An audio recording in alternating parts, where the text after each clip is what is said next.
Hi folks, welcome to this video on your recent quiz. And in the first question here, this is version 1 of the quiz.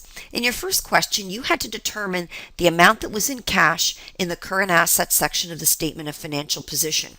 So you had a bunch of data here in this situation, and you had to decide how much of it is going into the current asset cash balance and how much would go elsewhere. Well, the first thing we'd know is that what's in our checking account balance would certainly be part of our current asset cash balance. So we've got it here. Any cash that's restricted for a long-term purpose is a non-current asset. So we've got it down here, although it's restricted, it's in the non-current assets section because it can't be used for current purposes. We also have a GIC with a 60-day maturity, and it's $180,000. Well, that's a cash equivalent, right? That's not cash, it's a cash equivalent.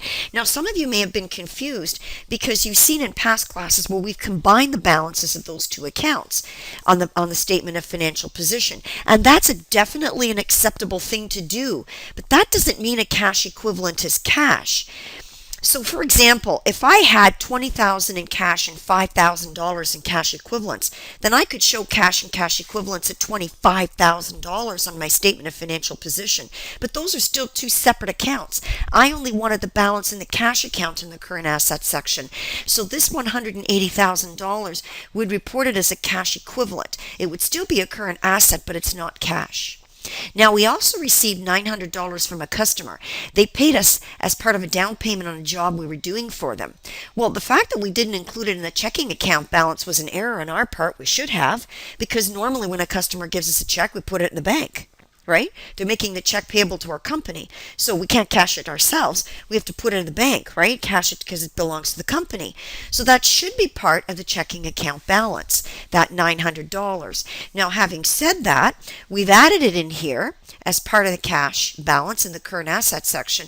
But notice I did indicate here that it would also be and the credit reported as a liability, because that's the way you would normally make the entry. You debit cash and credit the liability account. So if you have a look here, this is what the company should have done. They didn't do this debit, but they should have. We know it's a liability, but that doesn't mean there's no cash in the bank when the customer gave you the money, right? So it should be included as part of your cash balance. Now, we've also got this $7,000 amount that we gave to our employee as an advance. We were expecting to get that back based on the question. It has to be paid back to the company. So what does that mean? That means that now we have to set it up as a receivable. And therefore, if it's a receivable, it's not in our cash balance.